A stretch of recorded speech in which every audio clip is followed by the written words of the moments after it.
I'm late. I'm sorry. I have my phone and my iPad and my Mac all on automatic. So they all updated at the same time. So I apologize for that. So hopefully people pop on. I know sometimes when it's late, you guys are busy doing your thing, and I get that. So if you catch the replay, it's fine. So for those of you who have never caught me live, my name is Raven Woods, and I'm the CEO and founder of Autism Mama Rocks IEP, and I help parents gain the knowledge and the confidence to become the CEO of their IEP meeting. So with that said, we're going to let people kind of hop on, and we are going to get started. I'm super excited to get started tonight, and I'm ready to get going with you. So who's ready? Are you ready? Are you ready? Are you ready? Okay. So with that said, I want to first talk about what I want you to do. All right. And the first thing that I want you to do is, all right, you listening? I want you to click notifications because I want you to know when I go live.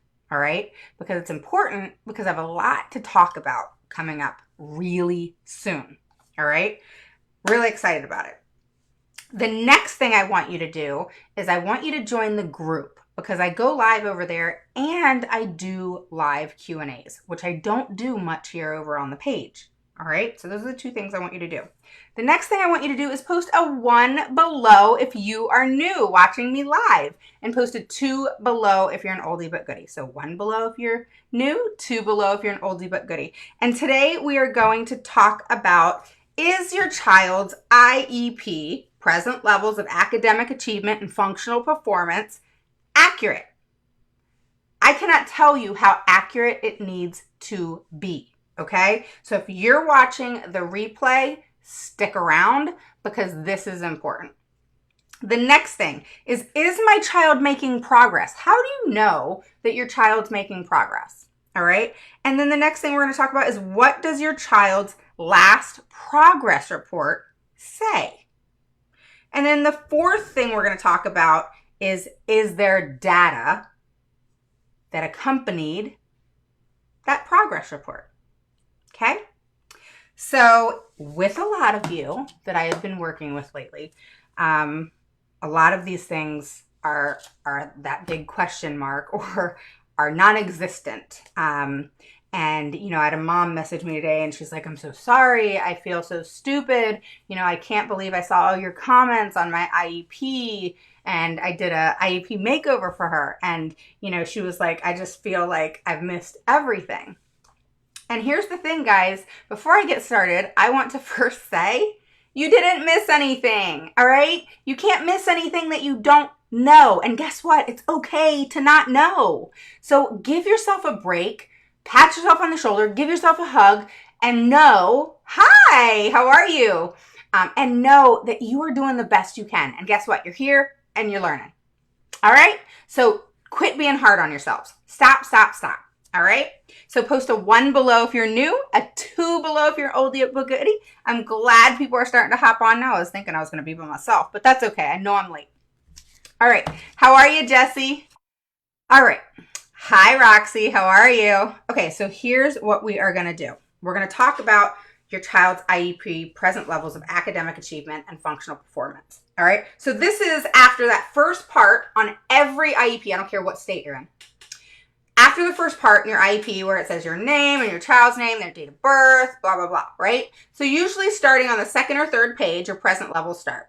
Okay, it says, hi, Kathy, how are you? So it says present levels of achievement or something like that. All right, I've seen a couple say different things. But really what it is PLAAFP. It used to be called PLOP. So PLAAFP, what is that? Present levels of academic achievement and functional performance. PLOP, which is what it used to be called, which was present levels of performance. Same thing. I don't know why the change, whatever. Okay, so I don't know why they make special education so confusing sometimes for parents, all right? So bottom line, it's where your child is now. That's all you got to think about is present levels now. Present levels now. Where do they, what test did they take? The last test and assessment that they took, whether that's a standardized test or if they're on an alternate routes as far as tests that they take. What are those tests, the evaluations? You know, did they take a psychological? Did they do a psychoeducational? Have they had a neurological? Have they had a speech evaluation, OT, all that? That goes in a section within the present levels. Always, if you don't see your child's evaluations, recent evaluations in your present levels, that's an issue. That doesn't mean that's where they are right now, because that assessment or that evaluation could have been done a year before, but they should be there somewhere, okay? Now, you get into, you know, where your child is. You know, I've seen IEPs where it says, Sadie really likes to play and she's really friendly and happy and blah, blah, blah, blah, blah. That's not the stuff you want to hear, all right? Hey, Stephanie, how are you? Yeah, you're kind of new, Roxy, right? Hi, Michelle, how are ya? Okay, so bottom line, you don't want that fluff, all right? Sure, it's good to hear that. One thing that can be in present levels is, does your child have a good attitude in school? Are they functioning well emotionally in school? But the stuff you don't really care or need to hear is that they like PE or whatever, you know. Now, things you do want to hear is, are they playing well with friends? Are they associating with other children? Or are they disassociating themselves from other children? Are they playing by themselves? Those type of things are a present level, because it's about the child and what they're doing. Because here's the thing that we're going to get into, and I'm going to give you a secret of mine that I know. In 2 weeks, I'm launching the service accommodation and modification course, but guess what? My brain started ticking, and I'm now creating a IEP makeover mini course so that you guys don't have to hire me to do it. You can get the course and see what I'm doing for yourselves. Now, of course, I'm still here, guys. I'm still here. You can still hire me, all that kind of stuff. But I'm all about parents learning, you know? And so, because that's what I wish I had. And so I'm creating a IEP makeover where I'm going to go over 2 separate different IEPs. You guys are going to see where my brain is, because I'm crazy psycho with this stuff. All right. I'm very I'm focused, all right? I look at every page, every line, every piece of that IEP. I don't miss anything, all right? And you're going to see where I literally go through it word for word and what I'm thinking about when I'm doing it, so you can start switching your brain to that area, all right? You guys got to start thinking that way, changing your thought process, right? Because we miss a whole lot when our thoughts aren't in the right place when it comes to something like this. You know, the emotion takes over. We kind of, you know, it gets the best of ourselves, and then we're missing all this stuff and what it says and how it's said and how it's worded, which is what screws our kids. All right. How something is worded is so crucial. I cannot even tell you. All right. So in your present levels, you want to hear things about how your child's playing, how your child's interacting with other children. All right. Now take that for a second. This is what you do with it. If it says something like, Sam is having trouble playing with other children, he's playing by himself in the corner, or at recess, he is wandering off while the other children are playing, blah, blah, blah. Okay. So then you create a goal off of that. Create a goal off the present levels. All your goals should be brought over by the present levels. They should be brought over to your goals from the present levels. From the present levels, you should be able to associate that to your goal. All right. So now we have Sam is going to interact in an appropriate way with peers with one prompt by May 2021, as measured by report data collection. So what is that goal? That goal is because Sam is going to interact appropriately, meaning approach another child, have a normal interaction with another child with only one prompt by May 2021. Okay, that's just kind of giving you an idea. All right. Now, as you move down, you know, your present levels, you may see things like, you know, math, and different, depending on the age, you may see math, or you may see reading, which you're going to, okay? So say in reading, or in, let's just say math first. So in math, it says, Sam, it really enjoys math. His strengths are X, Y, Z. All right, you want to know their strengths. Then his weaknesses are double-digit subtraction and carrying over. So for example, 86 minus 98. All right, so 6 minus 8, you gotta take away, right? All right, so he's having trouble with that, okay? So it's saying that he's having trouble with double-digit subtraction and carrying over. Borrowing, is that what it's called? Carrying over? So basically, there you go. There's your first goal for math, all right? Sam will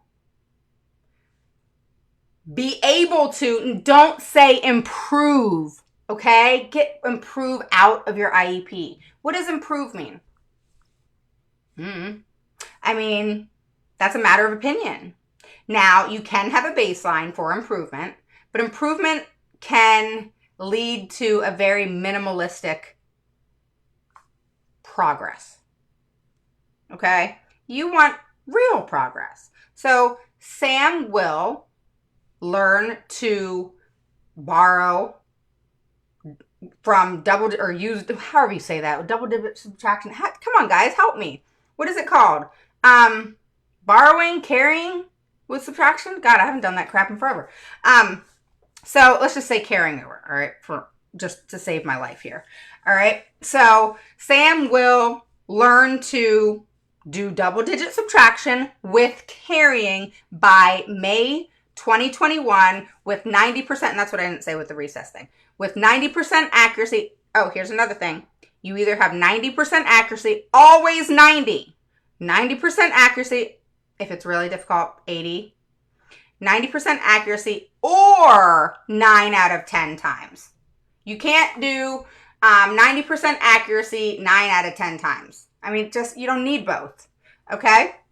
Then you say, as measured by report data collection. With math, you can say, and written work, all right?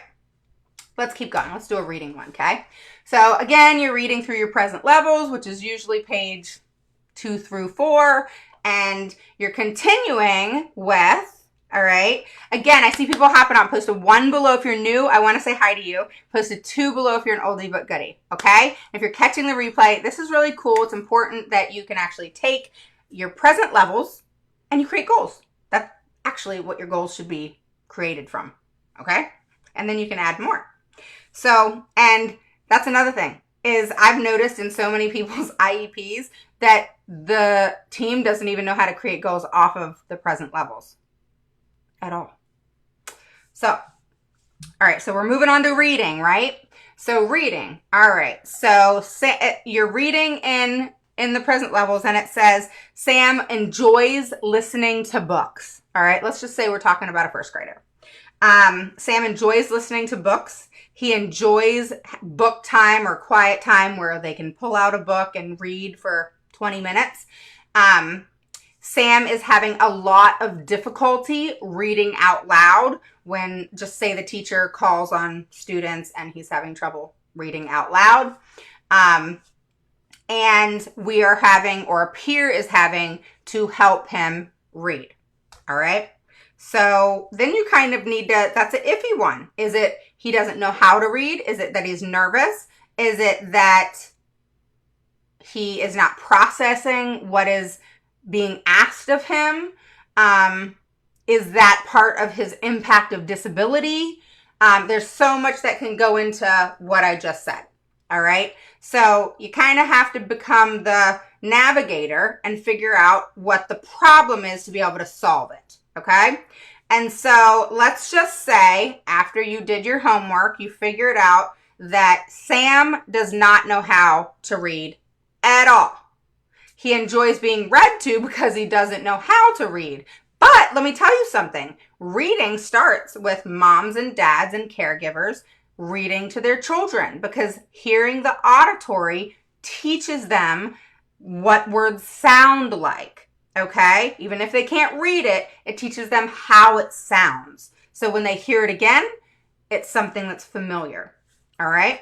So now we have a child that needs a reading goal, but we need to kind of figure out, okay, does this child need reading like one-on-one, or is this something that we can work with him on? You really have to navigate that if that's in your present levels. And that's with math too. Okay? So let's just say he doesn't need a one-on-one reading instruction, that the teacher's gonna, work with him, that sort of thing. So we make a goal. All right. So we make a goal that says Sam will read out loud with one or two, whatever you want to do, one or two prompts by the teacher. You can say no more than two prompts by a teacher, by a staff member, whatever you want to say. I'd probably keep it at that he will read out loud.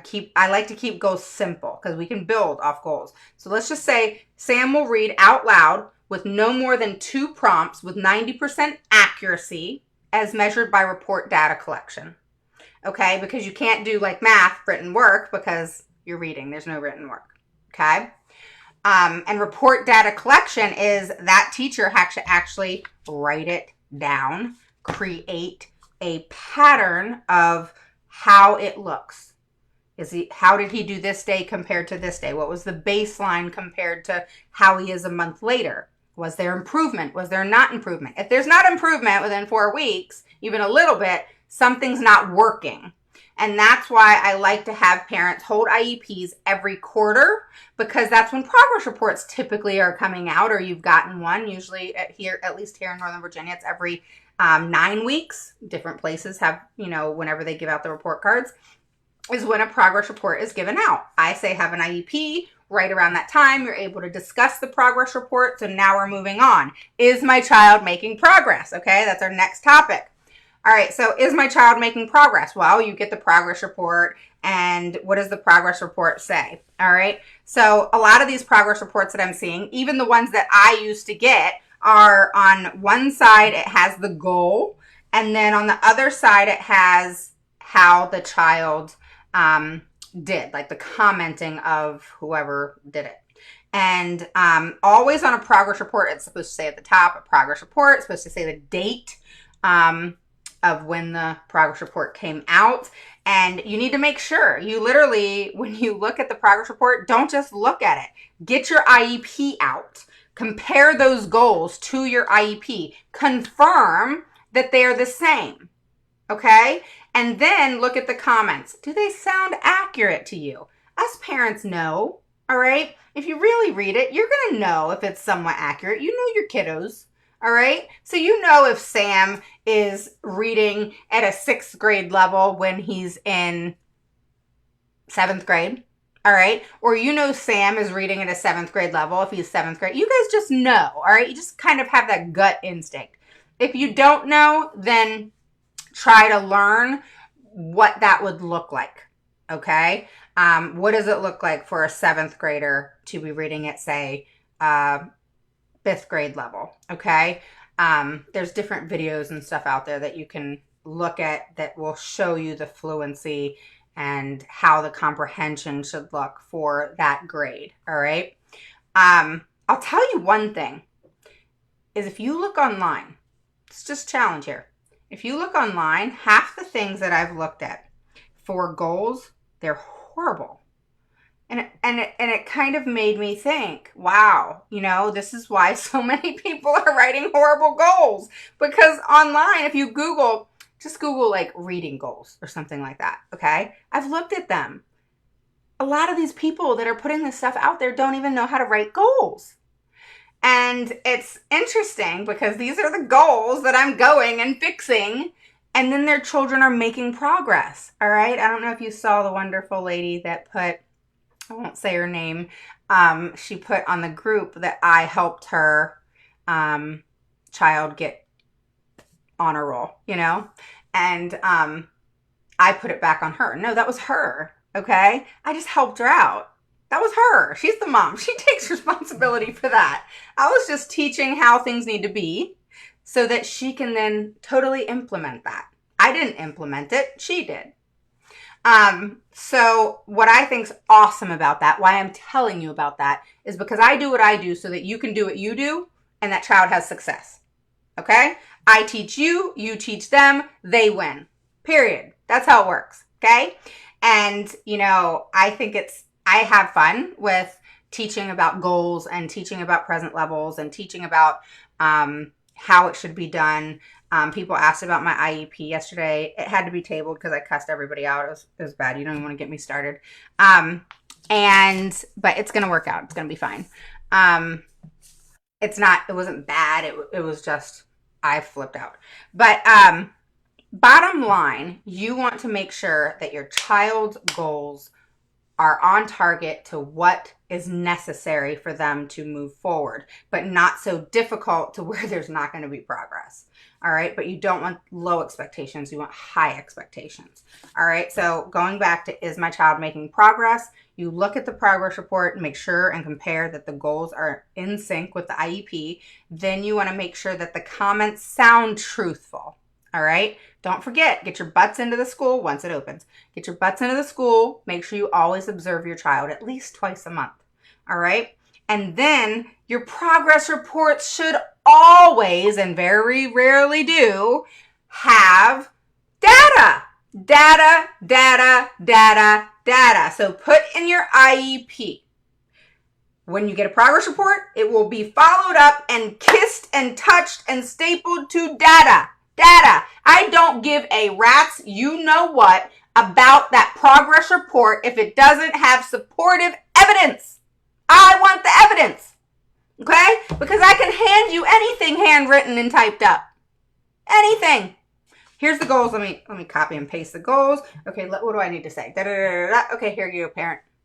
You never know. IEPs are copied and pasted. That's why they always have so many mistakes. So you have got to pay attention. Read those goals. Compare them to the IEP. Read the comments. Do they sound truthful? Ask yourself that as you're reading them. Check it off. Check off the ones that sound truthful. X the ones that don't sound truthful. Question the ones that don't sound truthful. Get on that email. Email the ones that don't sound truthful and state why you feel that way. What do you know that makes you feel that it's not truthful? Don't say I feel. Say, I know this comment is inaccurate because. If it's because you tested your child, hey, come here, Sam, come here a second. And you test him on the goal and there's no way he can do it. And then maybe you do it again the next day. He can't do it. Maybe you do it again a different time. He can't do it. And you record him. Come on now. You know it's not honest.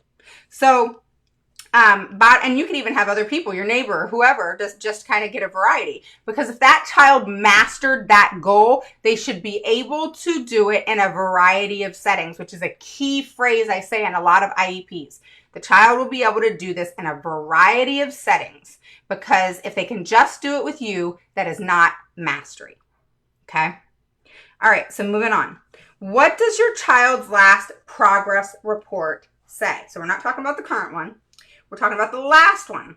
So now you have the current one. You pull out the last one and you have your IEP.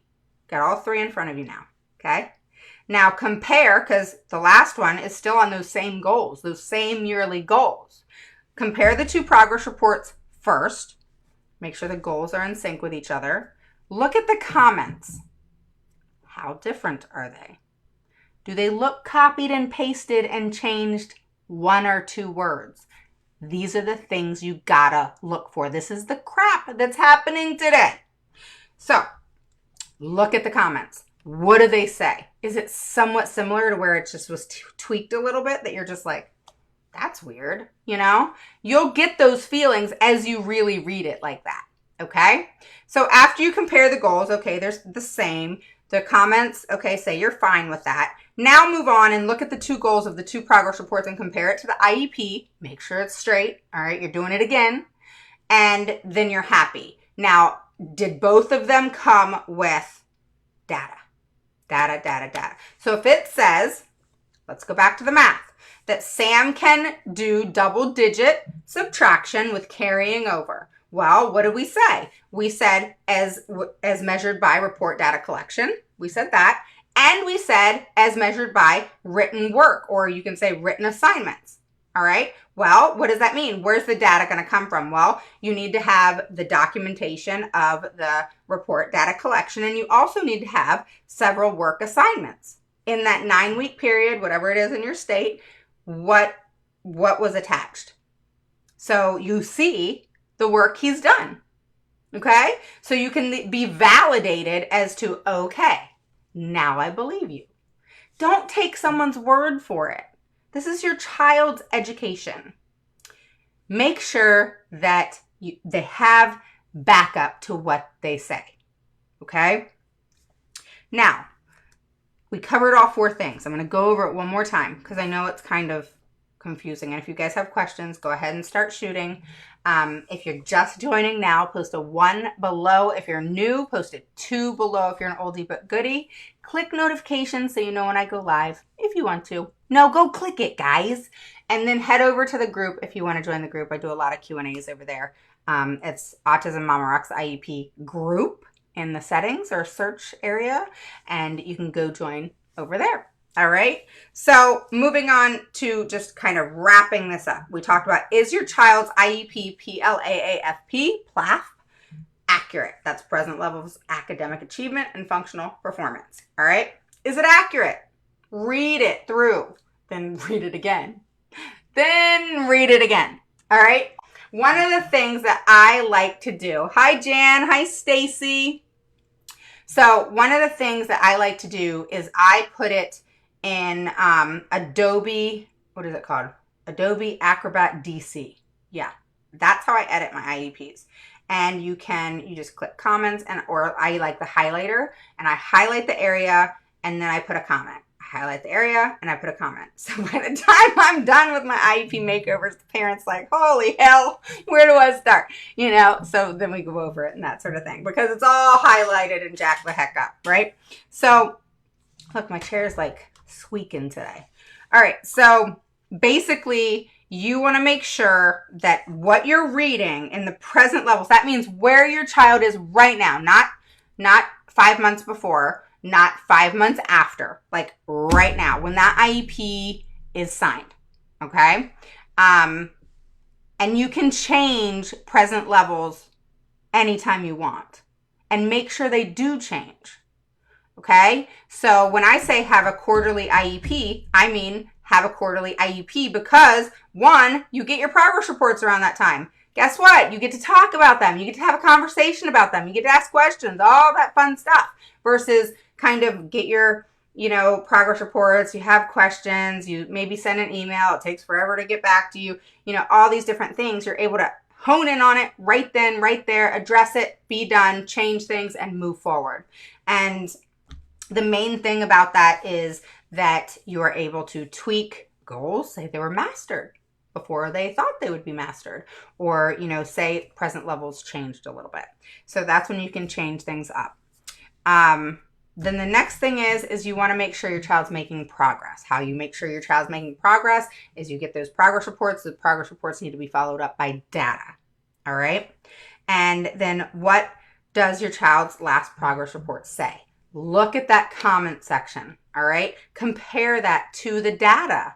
Are they in sync with each other? Is it honest? Is it truthful? Test it, okay? If it says that your child can read fluently 10 pages in a 3rd grade book, get a 3rd grade book out, put a bookmark at 10 pages, have your child read. Prove what they're saying is accurate, because if you don't do it right away at that progress report time, all this time gets wasted and you don't get it back. And you don't want to do that because many of you know I wasted 6.5 years trying to figure this whole IEP crazy foreign language of a process out, and I cannot tell you how frustrating it was. All right. Do I cuss the team out sometimes? Yes, because I lose my ever-loving mind at the frustration of all of this. And when I say that I'm in the trenches with you, does that mean that my child's IEP is not good? No, it's good. But does it need tweaks every once in a while? Does it mean I don't, get angry? Does it mean that I don't, fight for certain things? Of course I do. So always know that, we're all in this together, okay? And if you don't know, and you're, like this mom sent me today, I just feel so stupid, I wish I knew these things, when you went through the IEP and, all these marks and stuff like that. I went and read your comments again, and I just felt stupid because I wish I knew, and all this time has passed. And she shouldn't feel that way because she didn't know. You can't feel stupid about something you didn't know because we don't know everything. And I don't know everything. Nobody knows everything. So what's important is when we learn it, we perfect it as best as possible. And we just move forward like that. So don't be hard on yourself like that. And what does your child's last progress report say? Like I said, just read those comments. Make sure they're truthful and accurate. And then, of course, is their data. Make sure they're kissing each other. That progress report comes and bam, that data better be stapled to that progress report. Put that in your IEP as measured by data collection with every goal. Every last freaking goal needs to say, as measured by report data collection. What does that mean? The teacher has to actually work. That's what it means. They have to do the work. They have to take the data. They can't take the lazy way out. You got to prove to me what you're saying is accurate. You got to prove to me you're doing your job. And most teachers do. I have so many teachers on this page, so you guys know that I love you. But, well, I have a lot of teachers on my group too. But bottom line, there's teachers out there that don't. And you teachers know that. So what I'm saying is you got to still validate it. Do you not think that teachers, I was a teacher, do you not think that teachers who have children with special needs don't double check behind the teacher? Of course they do. Because it's their children. It's their job to make sure that things are being done, So just make sure that you do these things, all right? Read those present levels. Read the progress reports. Read the comments. Oh, and on a lot of progress reports, like on ours, it's so stupid, they'll label 1 through 5 or something like that. So 1 is they didn't start the goal. Some teachers do, yes. 2 is they're getting ready to start it or they started it just recently. 3 is the child's making sufficient progress. 4 is the child's making progress. And 5, they've mastered it. So they do that a lot here in this area. So I'm like, oh, cool. She mastered it. Come here, Skylar. And so that's what I do is I test her from what they say that she's mastered. Here's another thing to keep in mind, okay? A lot of children with special needs do not retain information for not everything that they learn, okay? So, for example, a child learns how to read an analog clock, all right? And one of their goals was that they learn to read the analog clock by the 15 minutes, by the 30 minutes, by the 45, etc., right? Child had analog clocks down, all right? Well, now we're working on all these other goals, right? And then we ask the child to tell the time. It's not a goal. We just happen to ask the child to tell the time. Guess what? The child couldn't tell the time on the analog clock. What happened? Well, the child was working on all these goals, and the goals that they had previous are no longer goals because let's just say they were mastered, okay?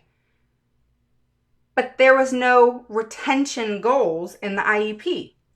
Tell me why you guys don't have retention goals in your IEP. You should have retention goals in your IEP, okay? So what does that mean? Retention goals is you have your new goals. The child mastered the goals from the previous year, hopefully. You move on to new goals. Retention goals are those goals from the year before that you put into the IEP as goals. They're called retention goals. You don't label them in the IEP. You just put them in as goals.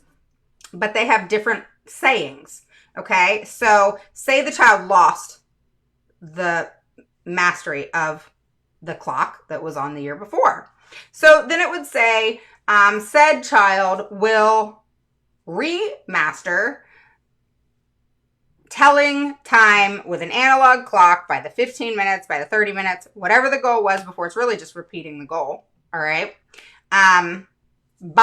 You start school August, September, by October 2020, and each and every month will retain mastery. So what it's doing is it's giving the child 2 months to remaster that goal, and then is saying that that child must continue to master it each and every month thereafter until the end of the IEP. Okay, so that is what a retention goal is, because a lot of children, especially with autism, will lose information. Not everything. Like my child will remember stuff that I don't remember from like 6 years ago. And I'm like, what? And she's like, da da da da. And I'm like, oh, okay, yeah, I remember that now. You know, but it's not something that just came to my mind where she talked about it like it was yesterday, because she remembered it. It was something that stuck. But things that don't stick, like she lost the analog clock, not recently, but she lost the analog clock. So I worked with her, it was a retention goal, etc., and she gained it back. So a lot of children with special needs in general, but specifically with autism, have a lot of trouble retaining certain information. And so those are the things that need to be caught and then put into the IEP as a retention goal so that they continue it and it becomes repetitive and it's mastered and stays mastered. Okay? So does anybody have any questions? I know it was a lot. I love talking about this kind of stuff, and I'm playing with it myself, believe me, as far as my daughter and tweaking things up. And I'm all about, you know, making changes. And believe me, the team hates it. And they don't like being told that their goals suck. So it's important to make your point known and don't hold back. And if the goal doesn't look right, here, let me write something for you. I'm going to show you something real quick.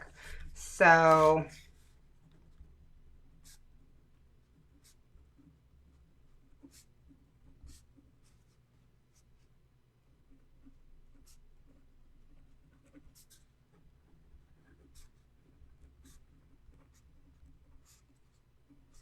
don't laugh at my writing.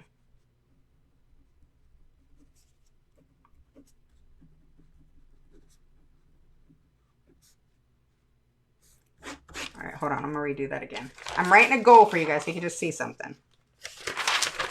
All right. And I have really bad handwriting. And funny enough, that's one of my daughter's goals. To write legibly.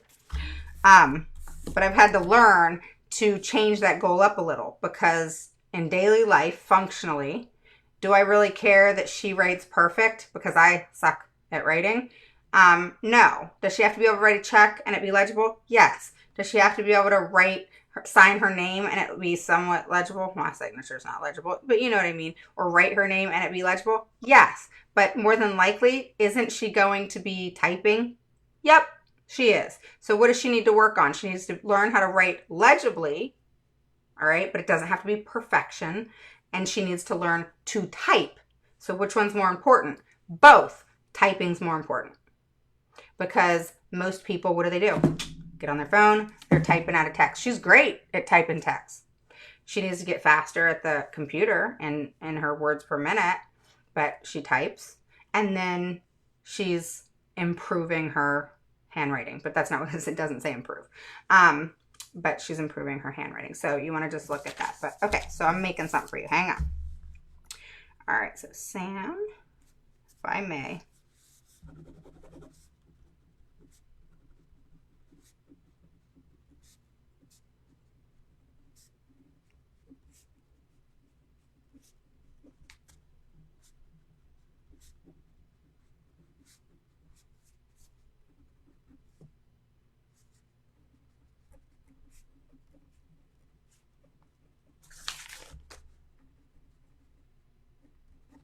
Don't laugh at my writing.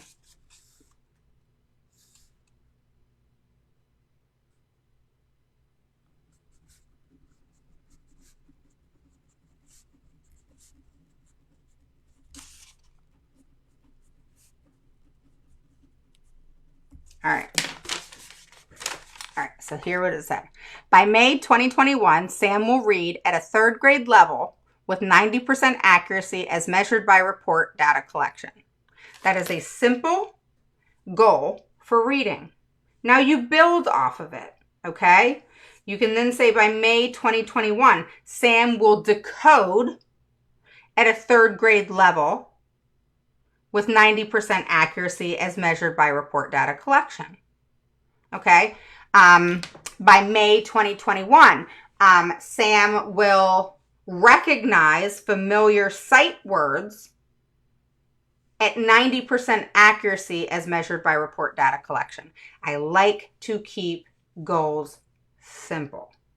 All right. Do not double dose or triple dose goals. If it has multiple goals within a goal, separate them. Okay? Because what if your child mastered one of those 3 goals in the one goal and then they didn't master it?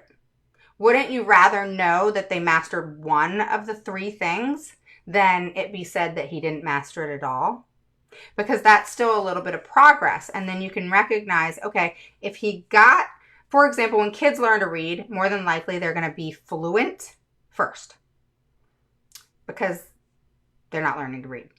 All right. So if your child's great at fluency but doesn't comprehend it all, what's the point? It's kind of like you can read the word stop, but you don't know what it means. Is there a point to that?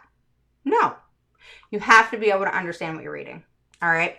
Another thing I want to point out to you, and I'm not going to get into the logistics of it, but it's something for you to think about and ponder on because it's something that I've recently dealt with. As many people know, I've fought my ever-loving ass off. I wish they could take a little bit more back there, but you know. I have fought to get more reading for my daughter, a specific reading program. And so it's hard to fight for that. You got to have a lot of proof. You got to have a lot of data, and you got to have a lot of patience.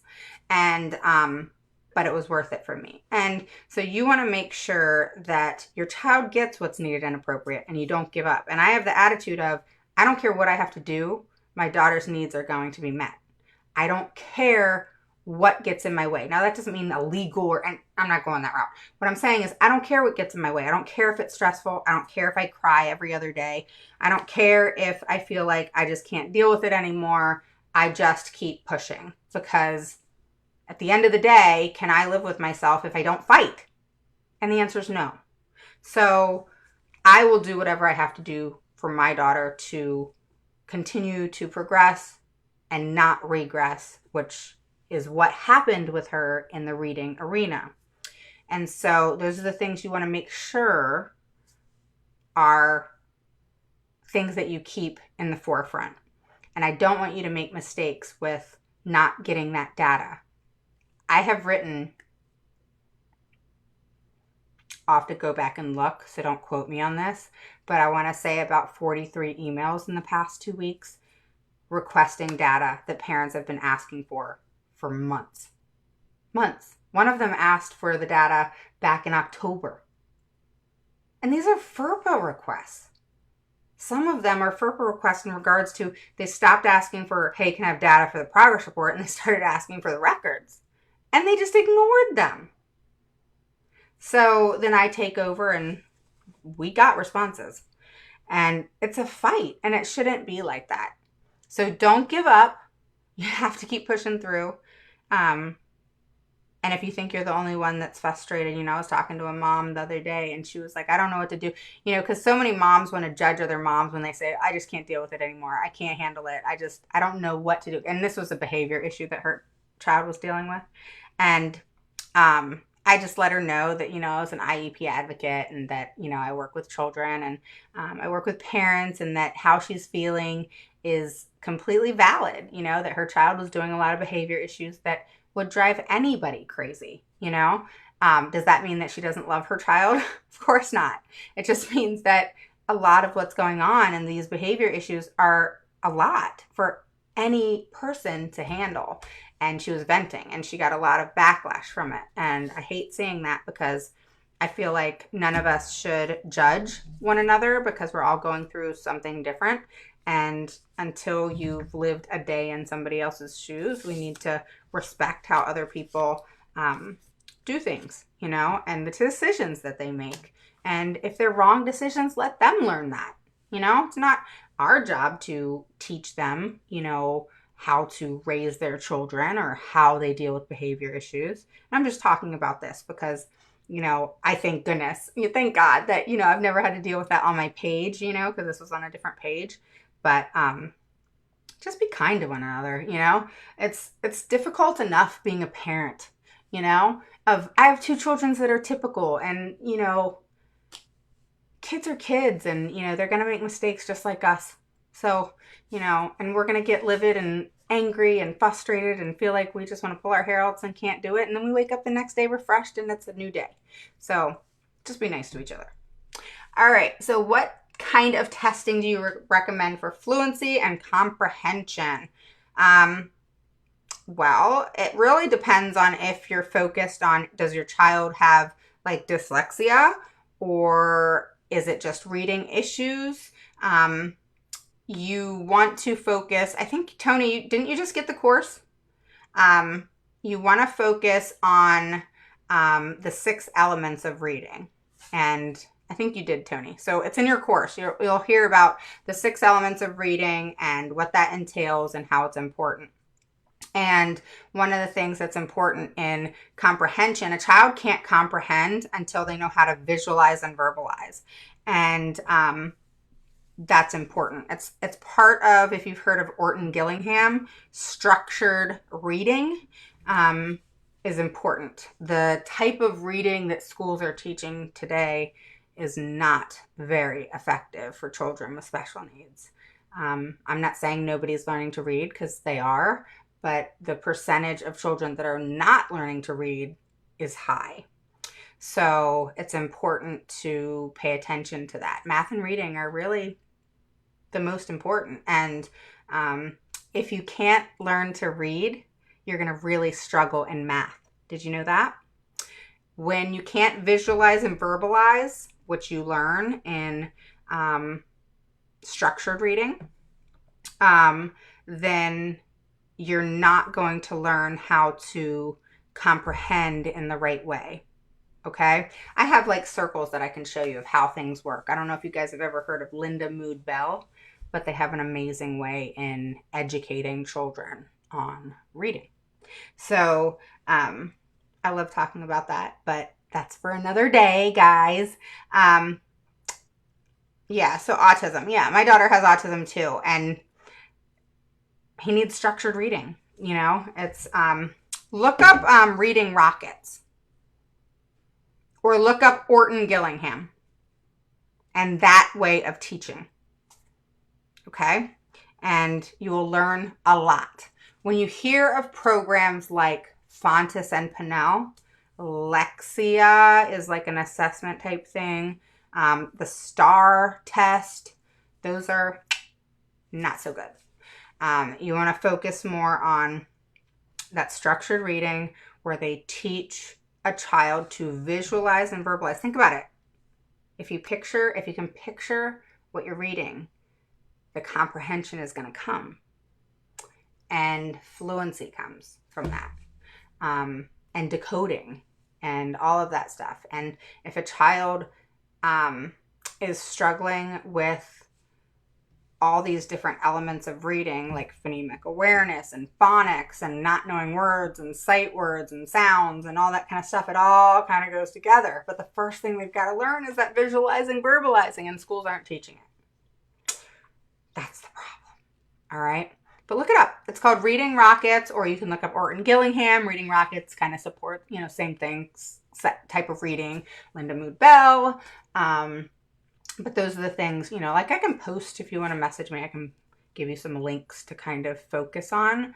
I love I think it's called the National Dyslexia Association, because even if your child doesn't have dyslexia, the way they teach a child to read is right on. So any child should learn to read that way, because it's genius.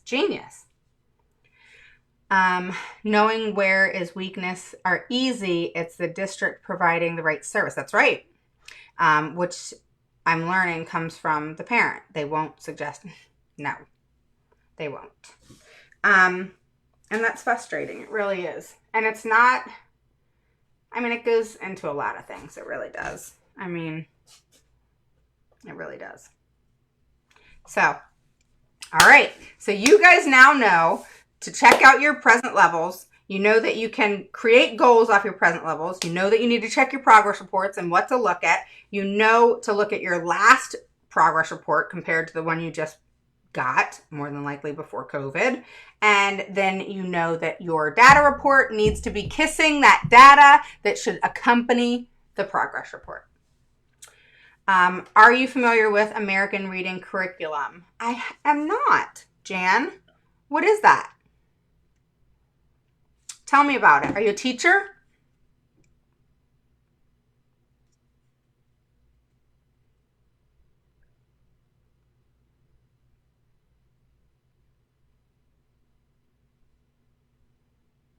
Are you a teacher, Jan? Oh, I don't care about your typos, Tony. That's fine.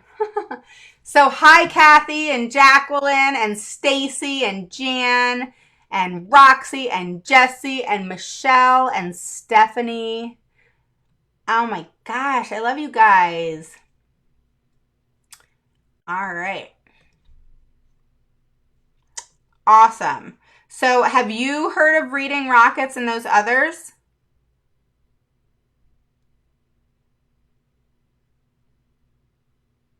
Oh, that's new. Okay, so you're kind of, I have not heard of it. I am a big fan of the Orton Gillingham, which comes with a different, different types of, like Wilson reading. If you look up Reading Rockets and Orton Gillingham and you learn to teach in that way, people will love you. I mean, because you'll have so much success, so much success.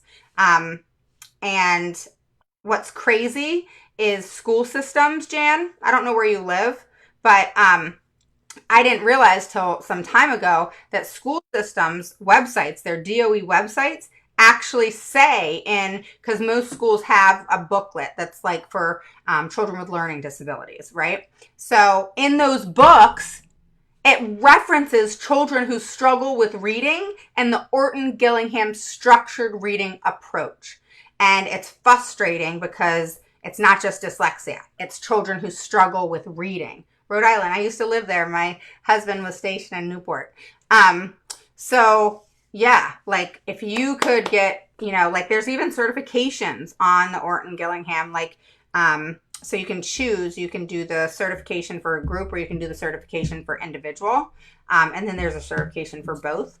And gosh, we need more teachers like you who really want to learn that stuff because it's going to help so many kids. So many kids. Can't even tell you. I'd love for you to like kind of do some research on that and then let's talk because I'm doing a summit with a bunch of experts. So a special education teacher and a teacher, gen ed teacher. I'm doing a psychologist and a BCBA and all that stuff.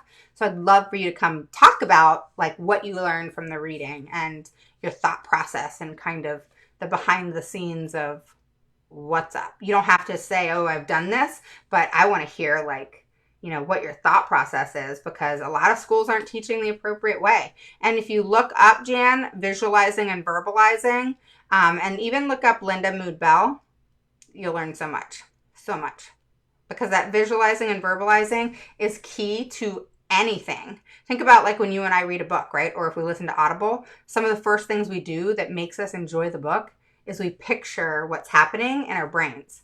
And that's what children have to do to be able to comprehend. Yeah. I know. And that's the problem is I read an article just the other day, Jan, where a teacher got fired last year because she refused to teach the Fontes and Pinnell way, where the school district was having them, because Fontes and Pinnell is very much where the child memorizes and then they test. So they're testing based off memorization and the results are based off memorizing and not reading. And so she said, no, I'm not going to teach that way. I will teach them to accurately read and then test them accordingly. She wasn't refusing to use the program itself. She was refusing to it was called something where she was teaching them to memorize versus teaching them to know. and she got fired for it. And it was based off of the school wanting to have higher rankings. In like when parents look up school districts, say they're going to move there, and you can see the scoring.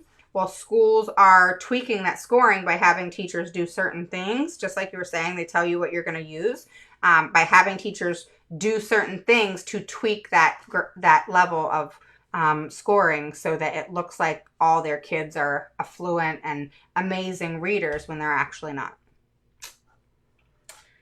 Yeah, that's what's happening. And, it was not just one teacher that wrote this article. It was a couple writing it together. And it was pretty shocking. So, all these things happen, right? So I will talk to you guys soon. I hope you enjoyed tonight and talking about understanding how to create your goals from your present levels and carrying that over, and then how to write accurate goals. And if you guys need anything, make sure to PM me. We can set up a free discovery call and chat. I know it's kind of getting to be an anxious time. Maybe some of you have already had your online IEP, but guess what? We have June and July, and then school starts, possibly. And guess what? Many people are going to start IEP meetings again. The other thing is you got to get on it. Like, let's get through your IEP, because if you don't, your child's going to kind of be pushed aside. Because do you know how many of us parents are going to be going after? We're going to be laser focused once those doors open to school to get our children compensatory services from this mess that we've been dealing with. Because not because it wasn't a lose-lose. We couldn't have our kids in school because of the sickness. But now we're going to come back. The school doors are going to open and we're going to be like, compensatory services, compensatory services. My child needs to catch back up. He's not been in school for 6 months. And you should be like that. You should be like making your plan. But the first thing is getting that IEP straight. Okay? So message me. Let's set up a discovery call. If you need anything, click notifications, join the group. It's Autism Mama Rocks IEP group. And I will see you guys soon. Have a wonderful night, and I'll answer any questions that come as we go. I'll talk to you soon. Bye-bye.